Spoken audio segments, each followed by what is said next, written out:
Web Marketing That Works podcast, episode 20.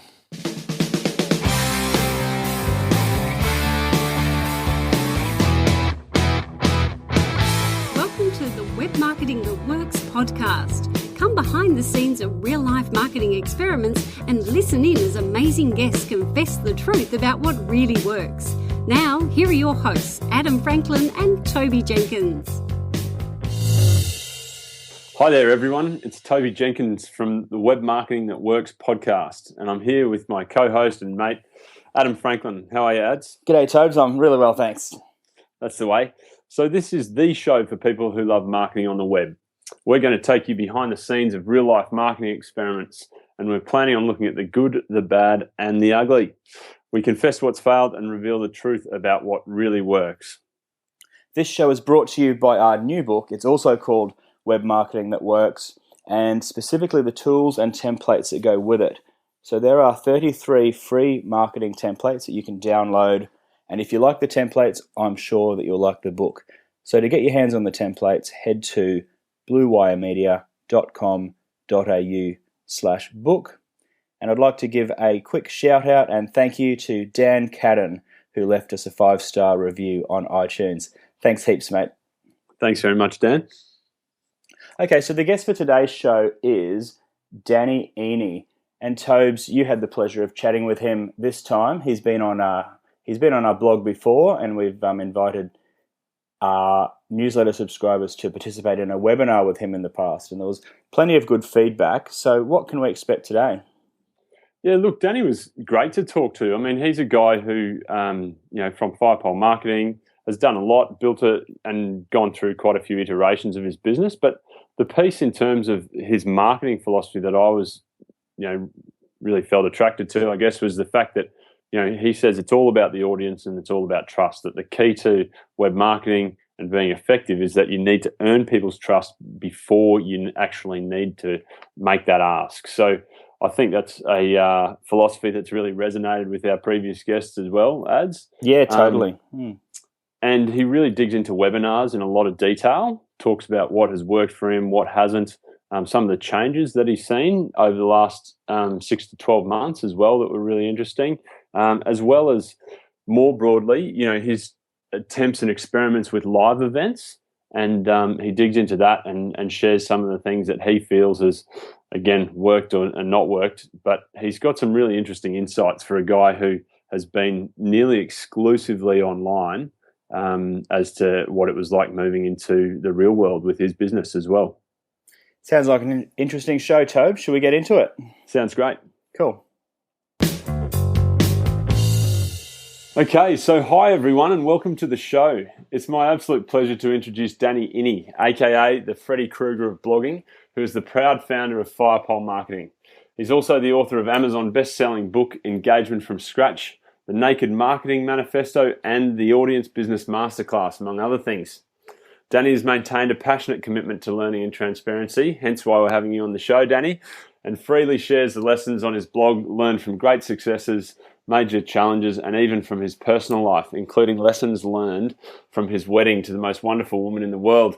Now, Danny, I'd actually have to debate that one because I feel like I stumbled across the most wonderful woman in the world. But aside from that, thank you so much for joining us, and really excited to have you on the show. It's absolutely my pleasure. I'm really, really excited to be here. I know you've got a great group of people, and I'm looking forward to trying to make this as valuable as possible. And thank you to everyone who's tuning in and listening to us.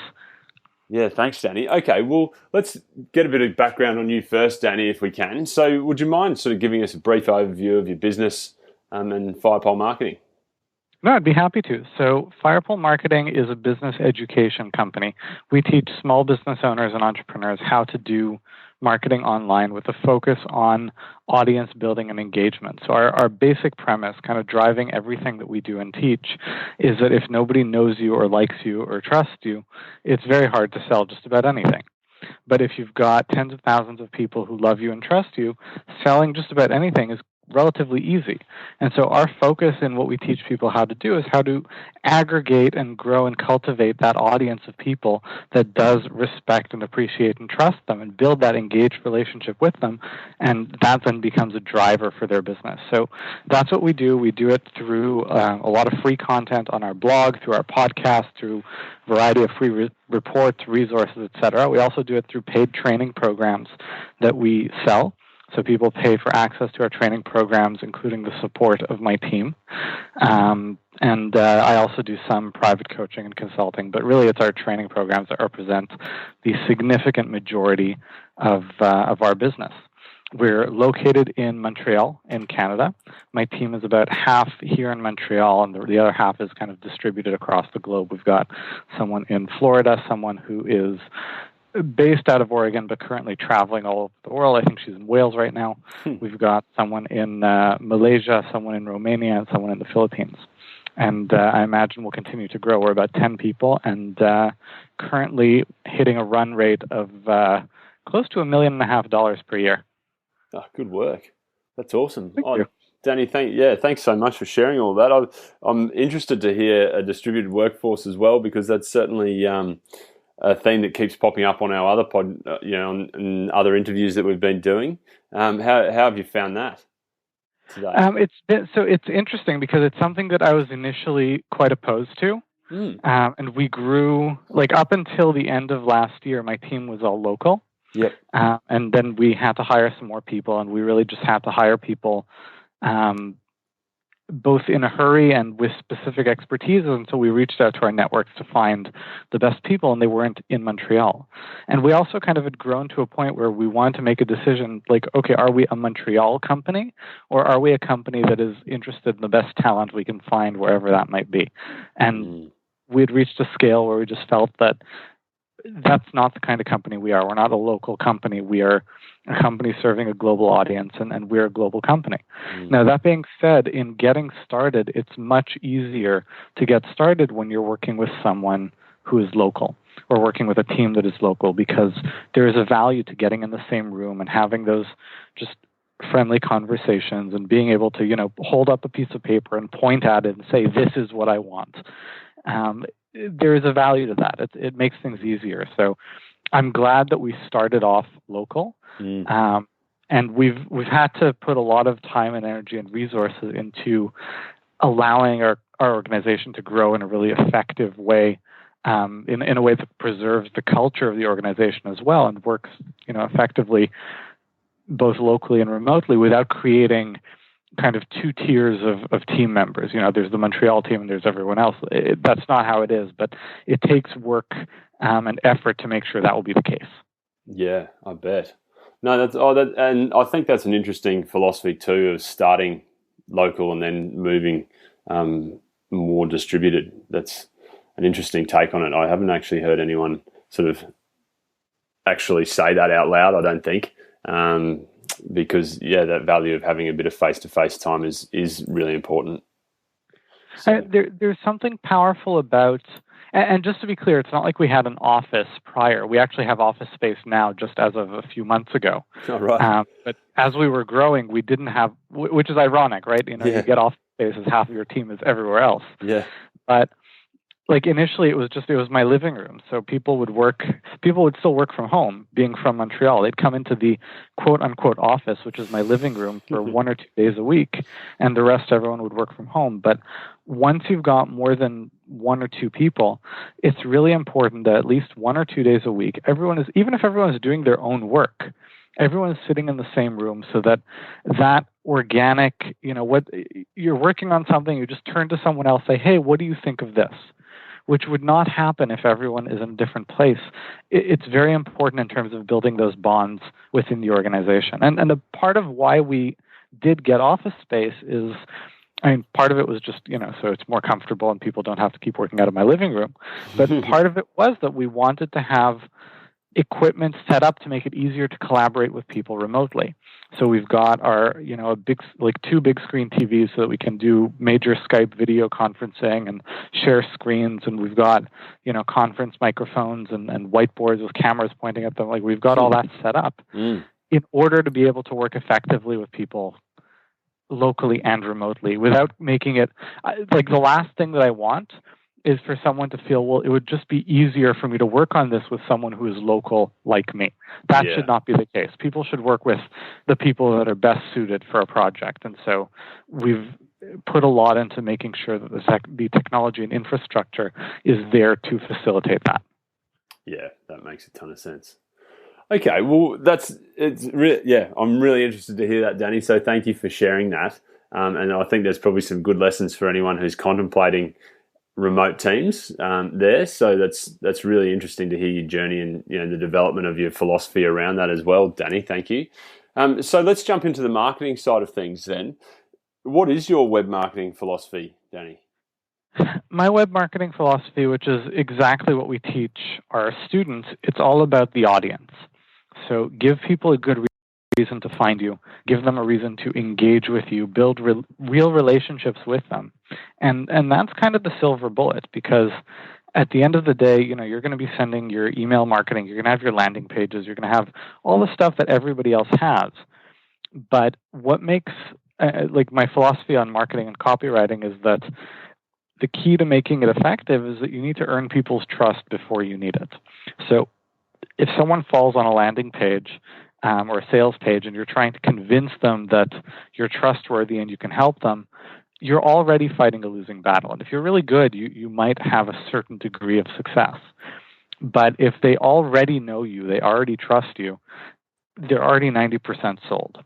And that becomes your ace in the hole. And so that's always been our philosophy. Build the relationships first, give people really good reasons to like you and trust you, and let that make everything else easier for you. Relationship first. I like it. I like it a lot. And have you had any major aha moments in terms of your business and entrepreneurial journey and marketing journey? I've had a ton of them.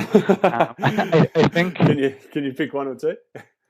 Well, so I can try, but I should kind of clarify, just at least from my perspective, what I've learned is that kind of learning and growth, it doesn't happen.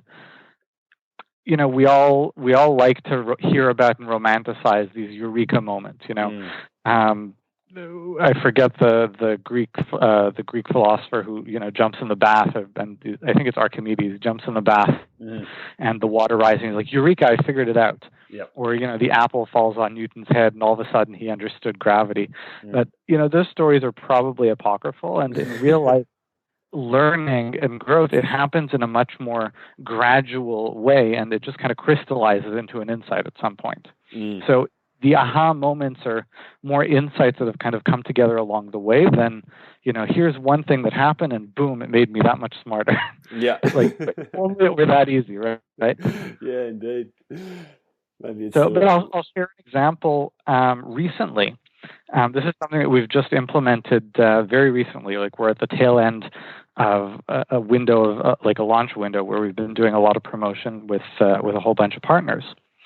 And we do our promotions through webinars. We do webinars for our joint venture partners to present to their audiences, and we do them in that way. We do them live because it's a really good way of connecting with an audience. It's a really good way of delivering really good training and really good value, giving people a sense of who you are and what you're about.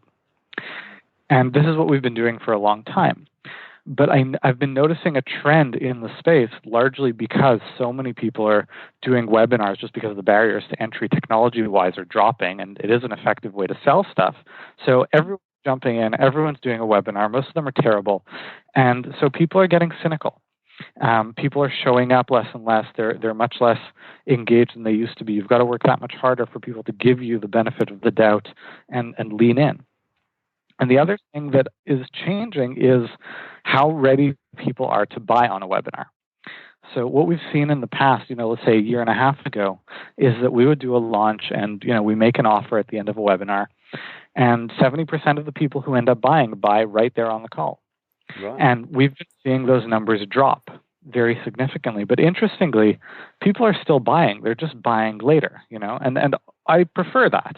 Someone who buys 3 days later after they've thought about it and decided this is what they really want is a much more committed customer than someone who impulse bought on a webinar like it's a stick of gum.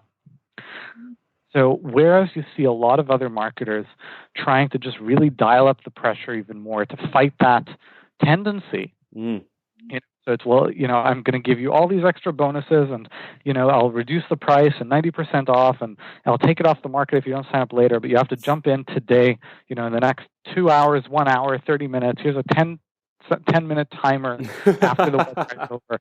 Like, people are really dialing up the pressure. And what we decided to do is kind of steer into the skid, because, first of all, I don't believe in putting people under that kind of pressure. I don't believe in manipulating people into working with me. I think that's ridiculous. We're teachers, we're educators. We train people to be better at their business, and that means they have to be committed to the process. So I don't want to impulse pressure, bully someone into signing up for something that they're not ready to commit to. And also, I don't think it's effective. I don't think it's consistent with the relationships we're trying to build with our audience. So we changed our tack by actually adding more time and dropping a lot of the pressure. Whereas we used to offer, I never did the whole, if you don't sign up while we're on the call or within this window, I'm taking it off the market. I never did that. I would offer a small discount to give people an incentive to sign up at a certain point. And we would have a bonus for people who sign up on the call. Nothing that they couldn't otherwise get, just, a little extra that we're throwing in. And we stopped doing that. What we started doing is saying all of the bonuses, all of the discount is available for the entire launch window, and we're extending that launch window. We're going to give you 2 weeks. And I'll say it right there on the call. I'll say, if you know that this is right for you, then jump in. And if you think you need to think about it or sleep on it, or you want to talk to your business partner, you want to talk to your spouse, then go ahead and do that. Take your time and just make a decision in these 2 weeks. No pressure. And live sales dropped to almost zero. Wow. But by the end of the launch window, our sales are equal to or actually higher than they were before with all the extra pressure. Wow. Interesting, hey? Very interesting. I mean, it's amazing what you can accomplish when you treat your customers like adults. Wow. As opposed to children, that's a good lesson. Oh, that's really cool, Danny. Right now, wow. I'm taking away the marshmallows. Yeah. Delayed gratification. Yeah, right. That's really interesting.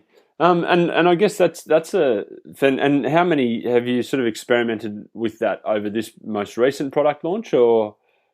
Yeah, so we did it's a smaller launch that we did. We usually, in January, we promoted to about 40 different partners. Yep. So we did another round in April to about 15 or 20.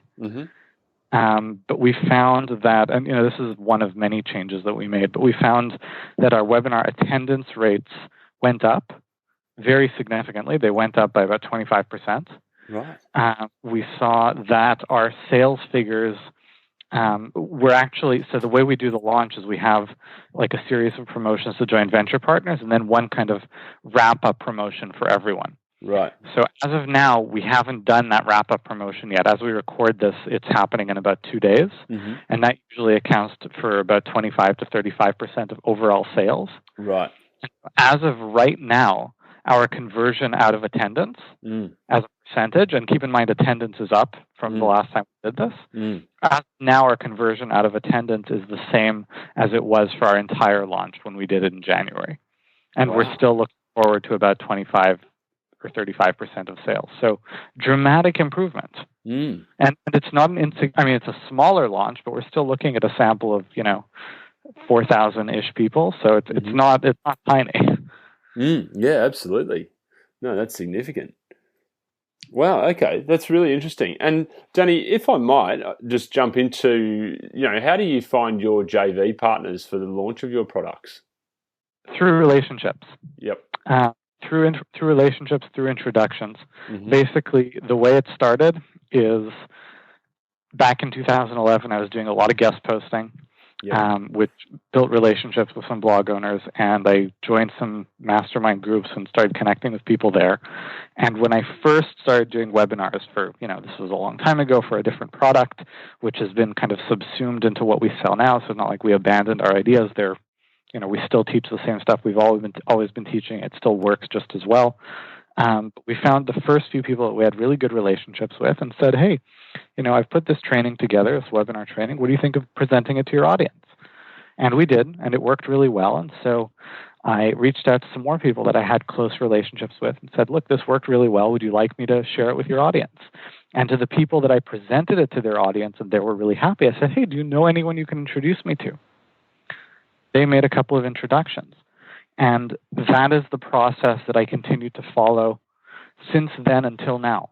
We've never sought kind of unsolicited joint venture partners. We never, we don't have like a, here's why you should JV with us page. We are just by, like, our tracking and setup systems are quite complex. We do a lot of data analysis manually and internally because we want to make sure every affiliate gets proper credit. So, for example, where most affiliate programs will give the commission to either the first refer or the last refer, we feel that's not fair. If two people played a role in bringing the customer, then they should both get credit, so the commission gets split. We have to do a lot of stuff manually internally, and that means that the reporting dashboards that our technologies provide are useless. Right. So we're one of the only people I know that does not offer a reporting dashboard. It's all based on trust. We're a very professional company, so whenever anyone wants to know anything, we get them the information they need within 24 hours, and we usually are much more proactive in providing them with updates than they would be just going in and looking for the information themselves. But nonetheless, we're a $1 million company that does the majority of its sales through promotion with our partners, and there's a huge element of trust there, and that's practically unheard of because it's all driven by relationships.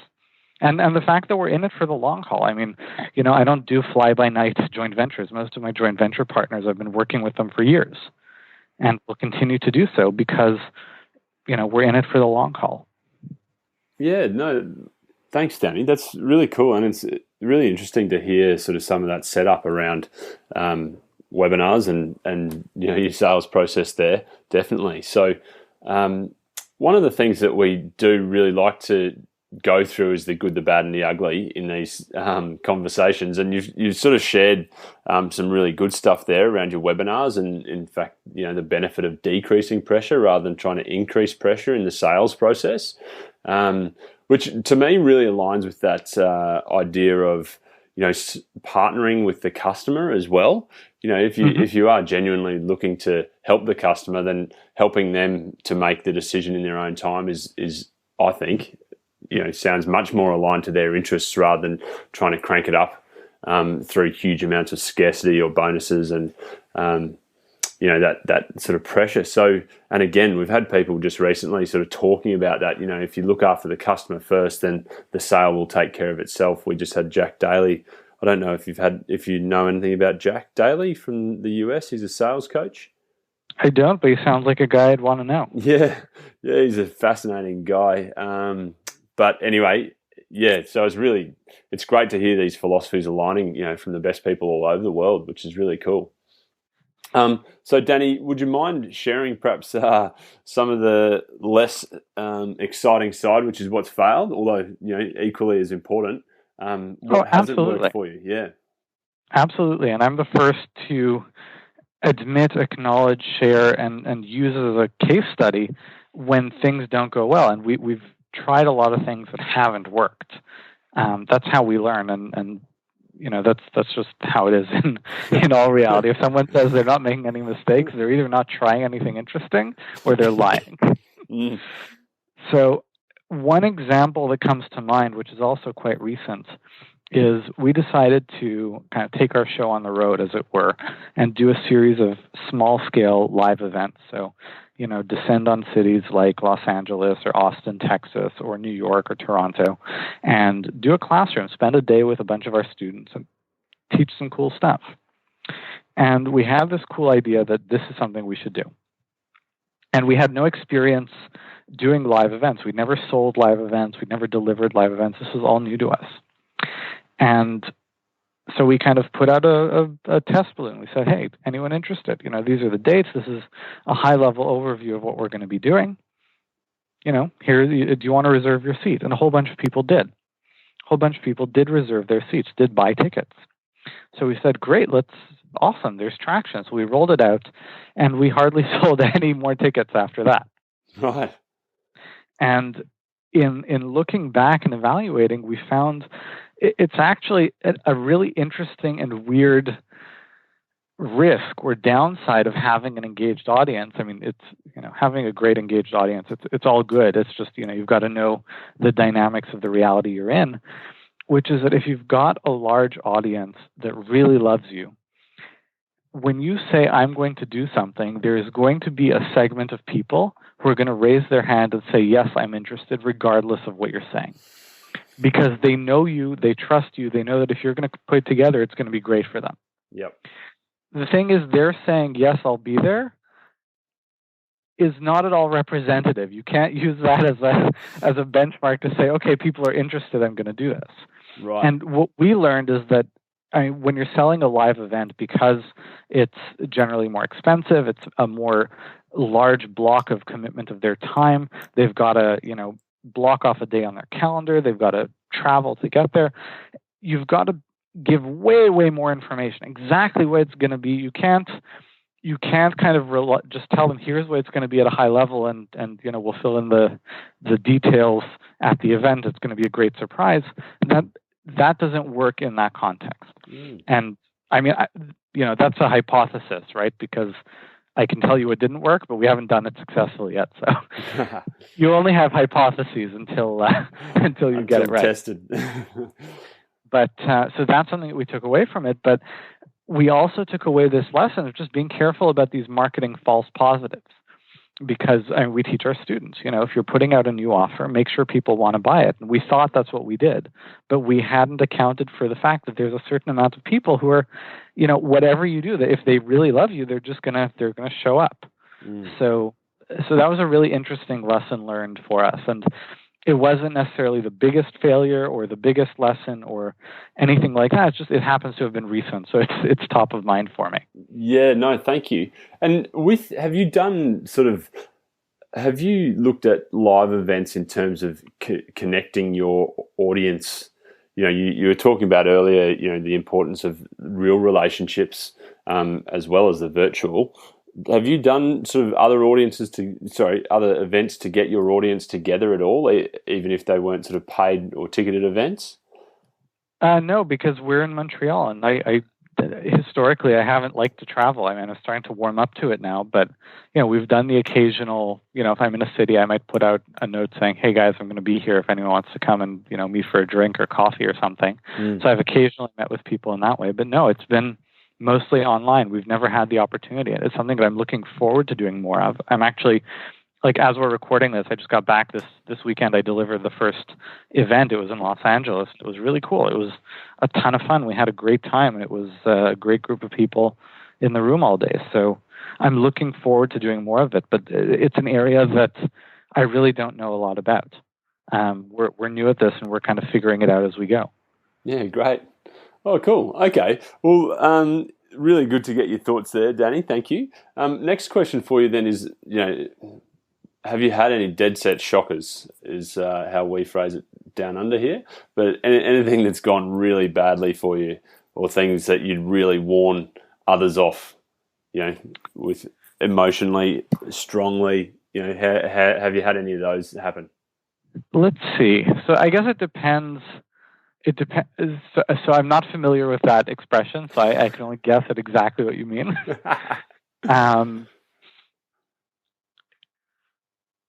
think the big, horrible mistakes, the ones that you don't recover from, are the ones where there's a certain amount of a breach of integrity, right? It's things that you aren't proud to tell your parents or your children that this is what you did. And that's always been my benchmark. I mean, we're very transparent. I'll tell everyone exactly what we're doing, both with our audience and both with my the people close to me. My mom is she follows what I'm doing very closely. She's on a lot of the webinars we do. She reads everything on the blog very carefully. She notices typos and she sends them to my team. Someone was commenting on my team. It's like, when I don't hear from Danny's mom, it means that like the post was good. My mom is very involved. Yeah, and it's good because I make a point of, it's not just my mom, it's my family, the people close to me, the people who work for me, our audience, everyone that we serve. We're very transparent, and so I've never been in a position where I would have felt comfortable doing something that I would not be comfortable admitting. Sure. So those are the things that you really don't recover from, and those are the things that I would vehemently warn people away from. The stuff that feels like it's just a shortcut, a quick way of kind of making some cash, but you're hoping you can just sweep it under the rug and nobody really needs to know about it. Well, eventually somebody's going to know about it. So just don't do it. Yeah. In terms of just more kind of, let's call them strategic miscalculations. Yeah. There have been some huge ones. I mean, we tested out, and this is, again, it's part of the, if you want to be a leader in your industry, if you want to be pushing the envelope of what's possible, then you're going to be trying new things that other people haven't tried. And sometimes they're not going to work, and it's going to be very complicated and frustrating and expensive. That's just the reality of being an innovator, right? So, yeah. I mean, there have been tons of things like that. I could point to a lot of projects, and my rule of thumb is that in a given year, you want to take up to, let's say, 3, 4, maybe 5 big bets. And a big bet is defined as something that, you're investing, maybe 3 to 5 big bets is too much. But let's say 1 to 3 big bets. And a big bet is something that you're putting into it 3 to 5% of your gross revenue of the year. And sometimes big bets work out really well. And sometimes they don't. Sometimes they fail. That's the nature of a big bet. That's a calculated risk, but it's still a risk. Is there one that you can sort of pick out specifically? I wish it was just one. So I'll share. This is again, smaller example, but just because it's recent, so it's top of mind. And it's still, smaller example, but this still ended up costing us, between lost sales and time spent and resources of my team and all that, probably $20,000-$25,000. Yep, that's enough. Yeah, it's that qualifies. It's not nothing. No, that's right. So we changed. I just mentioned our last launch window. We changed a whole bunch of things to improve the experience for our customers. And one of the things that we experimented with is switching off of GoToWebinar to a different technology platform, because there were a whole bunch of features that made it look very attractive. It was supposed to be it's completely browser-based, this new technology, which I'm not going to share the name of it because our experience with it was horrible ultimately. Sure. Nobody needs to know it and nobody should be interested. But, it runs in a browser, so there's nothing to download. So if you're running, have an issue with Java, you can still get in. It's supposed to have been a lot faster. It wasn't ultimately. Supposed to have been a smoother user experience. You can load live pages right on the screen. So you could do all kinds of really interesting things. And we tested it. We experimented. It seemed like it would be good to go. And then we deployed it. And what should have been a short and simple deployment, and this is an expensive tool, by the way. GoToWebinar, people complain, is expensive. This was like $1,000 a month kind of platform. Wow. So very expensive. And what should have been a smooth and seamless integration ended up taking my dev team, weeks and weeks and weeks of man hours, which are all very, it's expensive time. And this was all finally integrated. And then literally I delivered 15 webinars. I think something like 10 or 12 of them, something broke. And not always the same thing. It just such a glitchy, unstable, just terrible user experience of a system. And this cost us, it cost us the money that we spent on the technology. It cost us all of my staff time to get it integrated and all of my staff time to support it and try to fix and work around the problems it created. And all the sales that we lost. Fortunately, our numbers on this launch were better than they ever have been, but nonetheless, there's no question that we lost easily, 5 figures worth of sales as a result of these various glitches. Now, Do I regret having taken the chance? No, I don't, because otherwise we wouldn't know.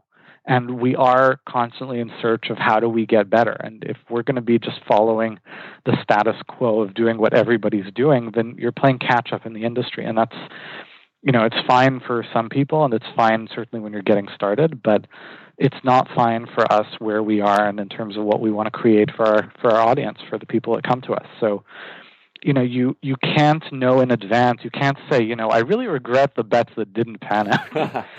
From now on, I only want to take the bets that do pan out. Like, you can't say that, right? You either... If you figure that piece out, you'll be a mastermind.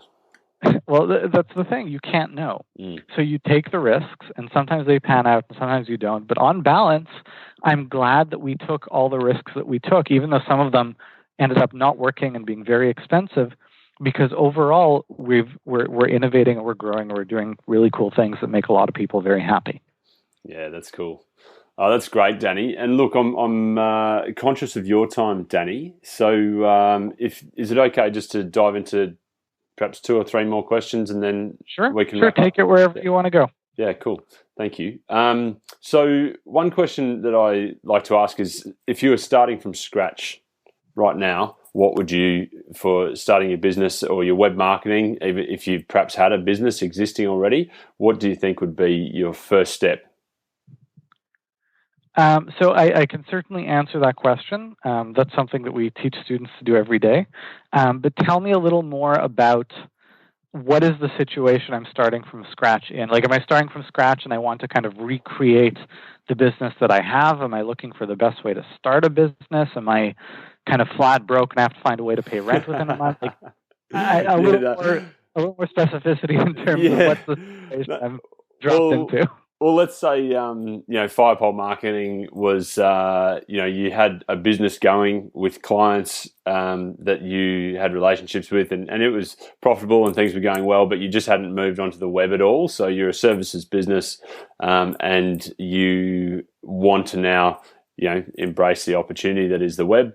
How would you kick that off to sort of expand your audience and expand the opportunities that are available to you, drive leads? Sure. So this is exactly where I was before I started Firepole Marketing. I was running a local consulting business that was doing fairly well. I just, I didn't have the leverage or diversification that the online world can bring you.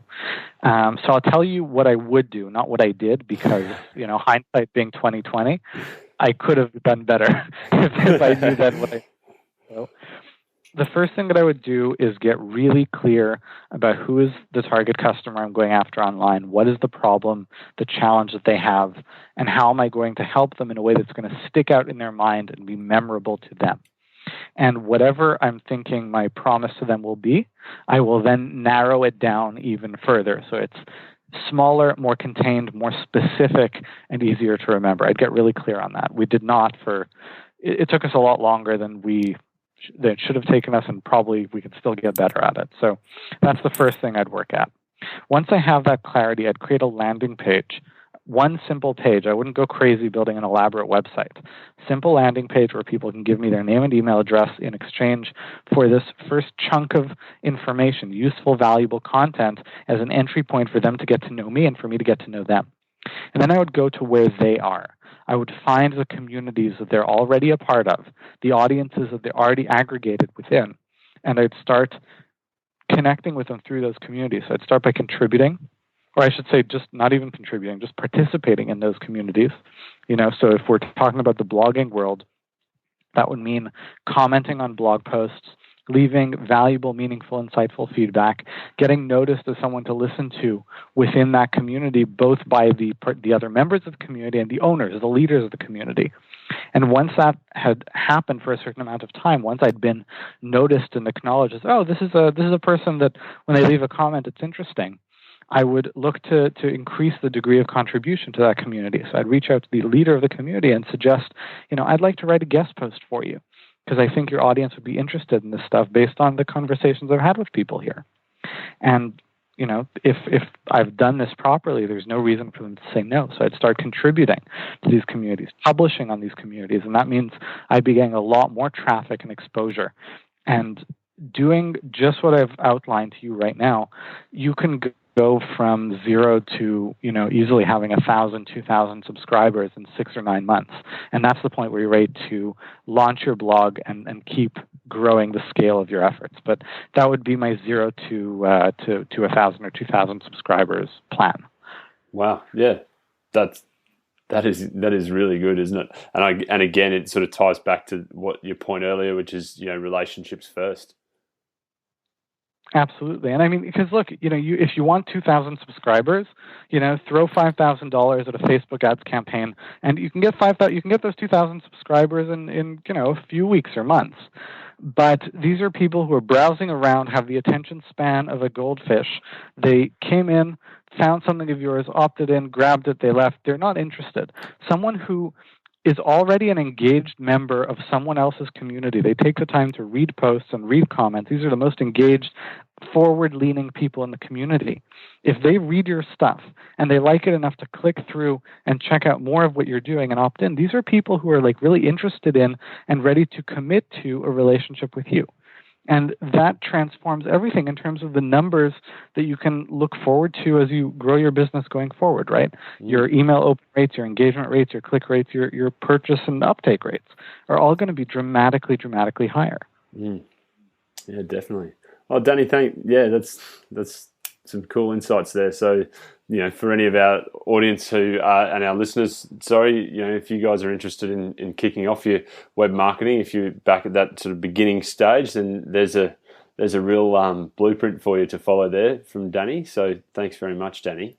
Danny, what's next on the marketing front for you, do you think? In terms of? In terms of marketing for your business, have you got new initiatives coming up, or is there anything that you're really keen to test or try out? So we're always trying new stuff. We're always testing new stuff, and there's always a long list of stuff that I wish we were testing, which haven't gotten around to yet. Right now, the big thing that we're experimenting with on the marketing front is advertising. It's something that, right now we're about $1.5 million company. We have never done anything serious in the advertising space. We've thrown tiny bits of money at it here and there, never really taking it seriously, and consequently, we never got substantial results. Now we're at a scale where I'm interested in seeing if we can make that source of exposure work. And so for the last, I should say, month and a half or so, we've been putting not a ton of money, but a pretty significant amount of money, $750 or $1,000 a week, into getting that exposure and building and fixing the funnels that will attract the right people, connect with them, engage with them, and do it in a way that is contributive and constructive for them and profitable for us. And it's a tough nut to crack. I mean, there's nothing inherently wrong with paid traffic, but it's people who find you in that way are so much more skeptical and so much less engaged and just dynamically interested in what you have to do and say. It's a much tougher nut to crack.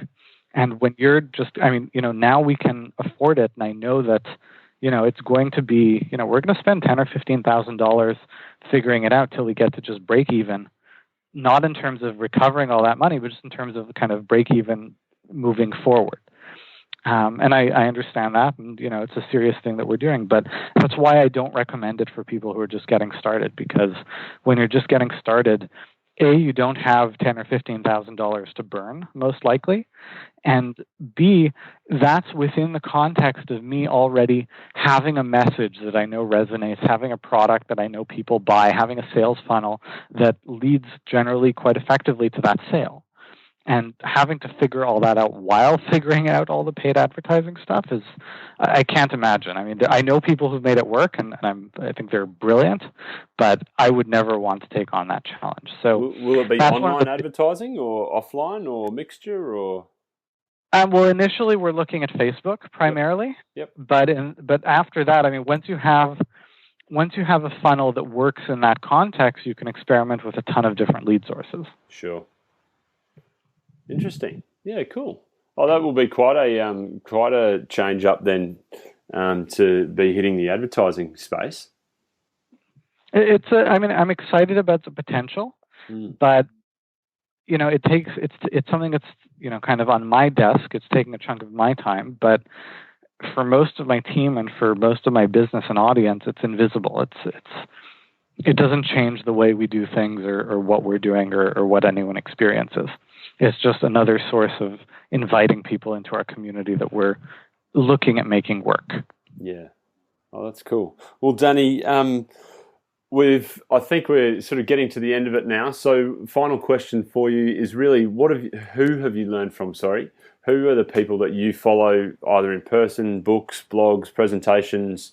Who are the people that you follow and learn from? It's a great question, and there are tons of people, and different people have different needs to learn different things. So, I'll share one source of inspiration and knowledge and insight, but I want to encourage people who are listening to this, who are probably listening to, other people coming onto your podcast and, other podcasts. There are a lot of sources of knowledge and information. Don't try to grab them all. Don't try to collect the experts that everyone looks up to, but look for, I'll share with you one resource. Check out his stuff, but if you like it, dig into it deeply. Don't just skim, read everything. And if not, find someone that it really connects with you and go deep, because we live very much in an age of very short attention spans, very shallow exploration of knowledge and information and content. And you can go to the smartest, most brilliant person in the world, and if you read the Cliff Notes version of what they have to teach, you're only going to get a certain amount of depth. So that I'll just kind of preface that by saying, that's food for thought. The person that I was thinking to share, he's a gentleman named Randy Commissar. Right. He has had a very long, very distinguished and impressive career.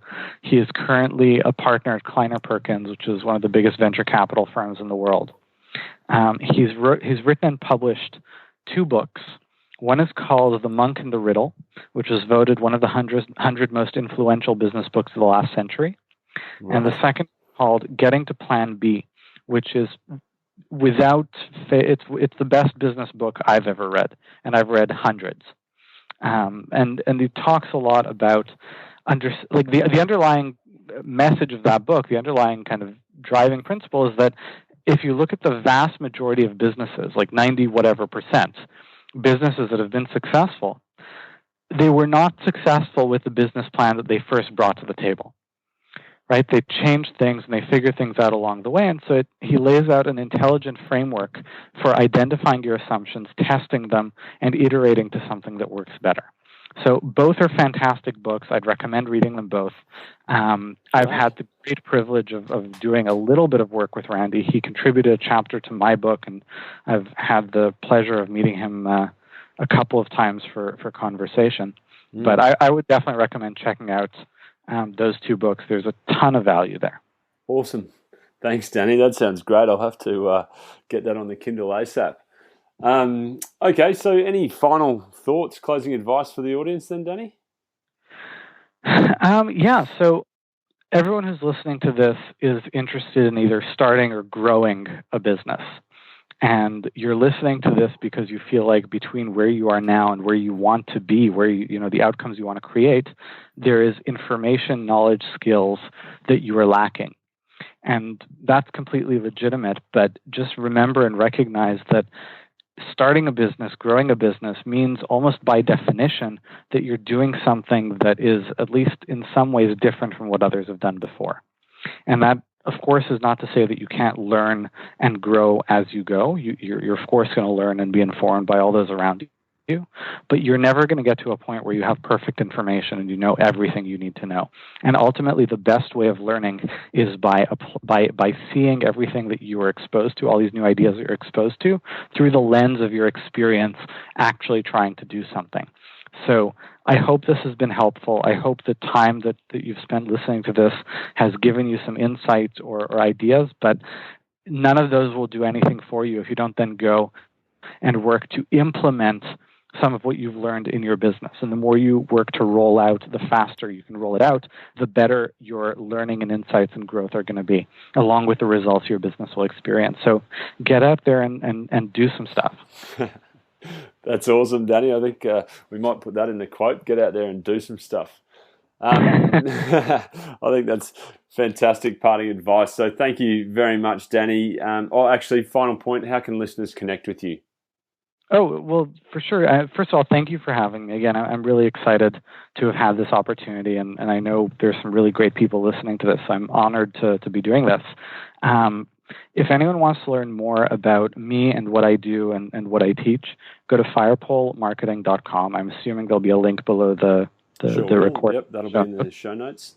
And if anyone's listening on iTunes, it's Fire, F-I-R-E, Pole, which is P-O-L-E, like a pole you slide down, not a pole where you're standing on a street corner and asking questions. Marketing.com. And we have literally like more than 500 blog posts that are all free. And, each blog post is thorough, rich, strong content. We've got free resources, reports, my entire book, which you can buy on Amazon. It's available for free if you want to get it on the website. There's a ton of great stuff there. And if you do have questions for me, just email me through the site. And, if there's a way that I can be helpful or add value to what you're doing, I'd be happy to try to do that. Great. Thanks, Danny. Really appreciate it. Well, thank you so much again for joining us, Danny. Really appreciate you tuning in from Montreal in Canada. And look forward to having you back maybe again sometime soon. But thanks again, Anytime. Danny. Just say the word. Thank you.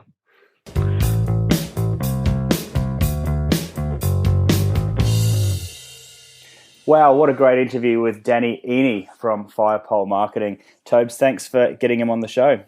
Yeah, no problem. And, huge thanks to Danny for joining us. There's a heap in there, and Danny's a very knowledgeable guy, and, he's right into his experimenting, which I think is another theme ads that just keeps coming up with these guests, is that they really experiment and test everything they're doing to see what's working and what's not. And I think, it's just really interesting to hear these same people who have achieved so much online, really coming back to the core philosophies as well. One of the points that I really liked about this particular show was Danny highlighting things like, the fact that you don't have to turn the pressure right up, treating it to make a sale. Sorry, you don't have to turn it right up to make a sale. Treat your customers like adults, not like children, and therefore, you're in it for the long haul. So you don't have to make the sale right now. Look after your customers, allow them the space and time to make the decisions that they want to make. So I thought that was a really interesting take home from particularly his webinar experiences. Yeah, that is an interesting point actually, because I'm fascinated to hear how that sense of urgency, particularly when it comes to sales, whether it's done on email or webinars, but that sort of time pressure. So very interesting to hear his take on that and his experiments there. And again, I love the fact that they are doing experiments and it is all about the trust, all those things that we love to do as well and that we believe in. Absolutely. So this show is brought to you by Web Marketing That Works, the book, and specifically the bonus 33 free templates that go with it. So if you'd like to download those, head on over to bluewiremedia.com.au/book. The intent is always to deliver actionable advice for you guys. So thank you very much for your feedback and questions. They're always welcome. Let us know via email or Twitter. My email address is toby.jenkins@bluewiremedia.com.au or at Toby_Jenkins on Twitter. And my email address is adam.franklin@bluewiremedia.com.au and Franklin_Adam on Twitter. Thanks for listening into the show. If you enjoyed it, then we would love it if you took the time to leave us an honest review on iTunes, and we will give a shout out to the listeners that leave 5-star reviews. So thanks again, and we'll see you next time.